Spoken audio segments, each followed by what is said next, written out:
Oke cuy, balik lagi sama gua Gani. Di video sebelumnya teman-teman udah ngelihat proses rakit PC ini ya.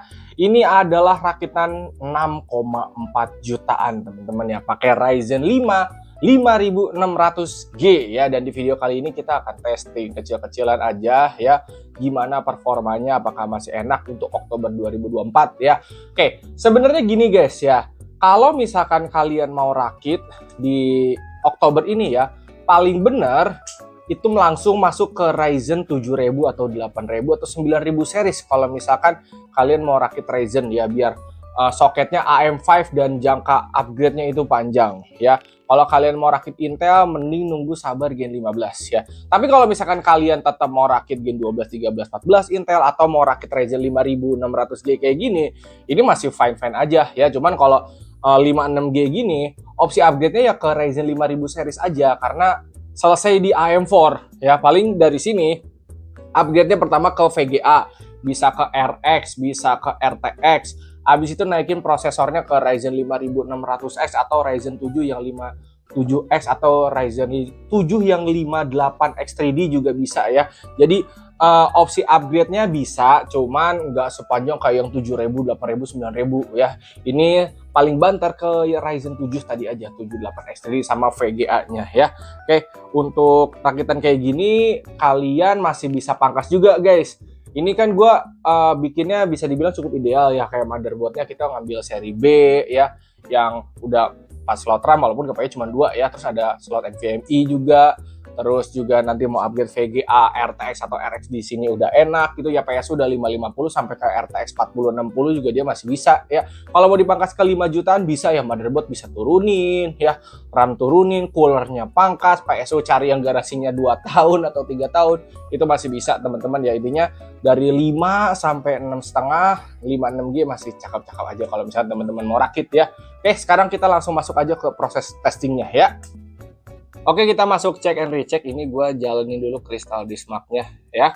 Dan di sini gue mau ngasih tahu juga ke teman-teman ya, disclaimer lagi ya, kalau gue tuh kalau rakit PC itu ngikutin pelanggan ya guys ya. Jadi misalkan dananya ada berapa, ayo rakit. Misalkan dia udah punya spek, kita tinggal beli. Kalau misalkan speknya belum ada, kita diskusi di live streaming. Kayak yang ini, ownernya cuma bilang 6 jutaan bang, kita diskusi di live streaming. Kayak mau dibikin 6 juta pas, motherboardnya mau kepangkas, tapi gue tawarin lagi yang Pro 4 kayak gini. Akhirnya keputusan akhirnya kan ada di si pelanggan ya. Di pelanggannya dia milihnya yang Pro 4, ya wes kita pakai Pro 4 jadi 6,4 jutaan kayak gitu ya. Jadi kalau gue rakit itu ngikutin kemauan pelanggan full ya. Jadi bukan gue yang harus kayak oh ini pasti dapatnya gini. Enggak guys ya. Semua balik lagi ke pelanggan gue ya. Jadi buat teman-teman kalau ada yang mau rakit bisa DM Instagram gue, namanya Gani GP ya. Oke, ini kita masuk ya. 56G udah kebaca. Suhu ada di 30 sampai 50 ya. Untuk cooler tower kayak gini selama di bawah 85 masih fine-fine aja. Ini APU-nya ya, grafik GPU-nya udah kebaca dan udah gua setting ke 2 GB teman-teman ya. Kalau kalian rakit APU harus diganti dulu ya VRAM-nya ya, dinaikin, karena kalau nggak dinaikin default itu cuma 512 MB guys ya. Ini udah gua naikin ke 2 GB. Kalau misalkan si owner yang mau naikin ke 3 GB atau 4 GB silahkan aja. Di video kemarin yang rakitan itu di BIOS-nya udah gua kasih step by step cara naikin VRAM si Ryzen 56G-nya juga ya. Oke, SSD udah kebaca. Ini speed untuk Gen 3 ya, udah cepet banget ya, read and write-nya segini. Sama dayanya udah pasti irit ya, 30 sampai 50-an watt ya, karena dia tanpa VGA. Oke, untuk testing awal ini udah cakep. Oke, sekarang kita masuk ke testing game.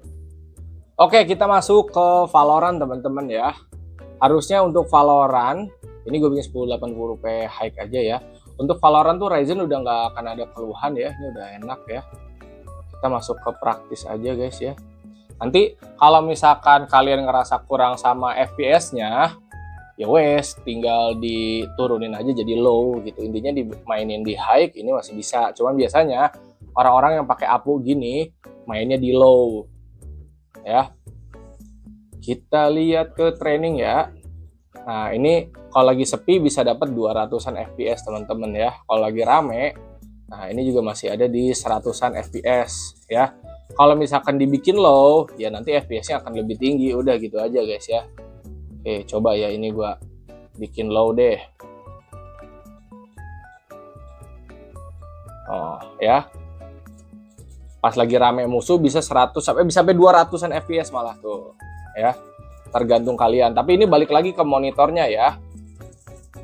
Setidaknya kalau misalkan kalian mau main rada kompe, pakai spek begini, monitor lo harus 144 Hz kali ya kalau mau pakai 56G gitu ya. Oke. Intinya udah aman banget ini mah. Suhu aman ya 50-40, daya juga 80-an watt ya, irit ini mah.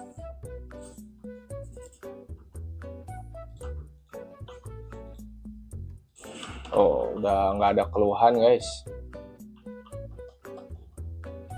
Tinggal kitanya aja mau pakai settingan apa. Dan ini dipakai settingan low juga masih cakep banget kok Valorant. Karena gue dapat infonya lebih banyak yang pakai low kalau misalkan main Valorant di APU kayak begini guys. Oh, masih aman banget, tidak ada keluhan ini mah. Oke, buat Valorant ini udah cukup ya. Oke, aduh mati anjay. Oke, kita masuk ke Shadow of the Tomb Raider ya teman-teman ya. Ini gue bikin 1080p low aja ya, lowest ya. Kita coba paling bawah dulu ya, apakah aman atau tidak ya. Oke, kita jajal benchmarknya. Oke, kita masuk ke benchmarknya ya. Dan dia bisa sampai ke 30 fps untuk lowest ya. Jadi si prosesor ini masih mampu nih untuk mainin game AAA kayak Shadow of the Tomb Raider. Suhu prosesornya aman banget ya di 40-an sampai ke 50, masih di bawah 85 aman banget. Sama daya ini masih di bawah 100 ya.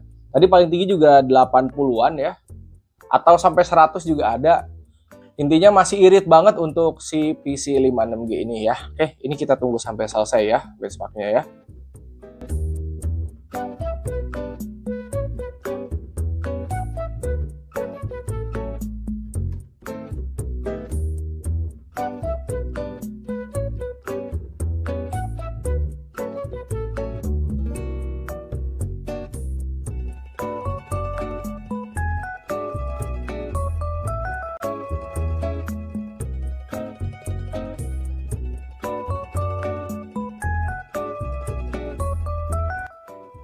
Oke, game terakhir ya.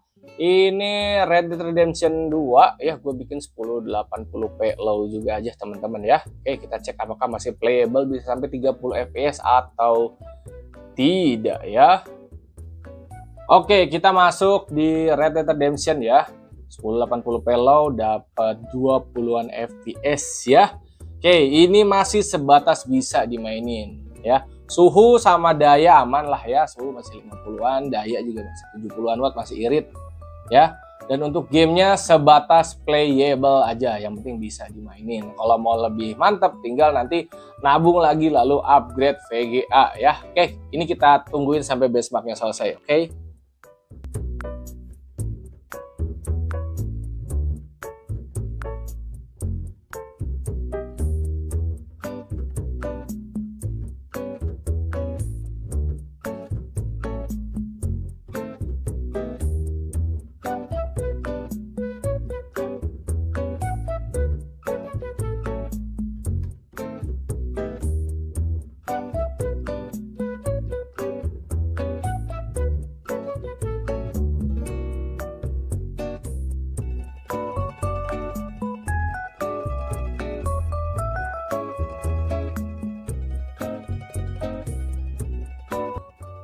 Oke, testingnya semua sudah selesai teman-teman ya. Kalau misalkan teman-teman rakit kayak gini, ini udah cukup oke teman-teman ya. Cuman kalau mau dapat performa lebih maksimal, ya tentu aja upgrade guys ya.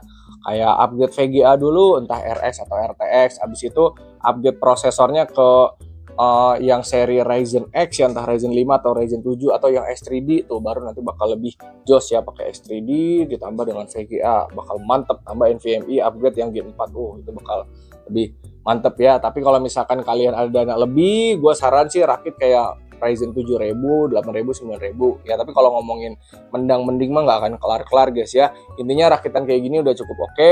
Apalagi kalau inceran lo game FPS kayak Valorant, ini udah tenang sih menurut gue ya, dapat di atas 140 FPS itu udah tenang. Cuman untuk AAA mungkin masih sebatas alhamdulillah bisa main game, cukup aja gitu, kayak bersyukur aja masih bisa main ya. Oke, segitu aja teman-teman. Sekali lagi buat teman-teman kalau ada yang mau rakit PC boleh DM Instagram gua, namanya Gani GP ya. Oke, di video kali ini segitu aja.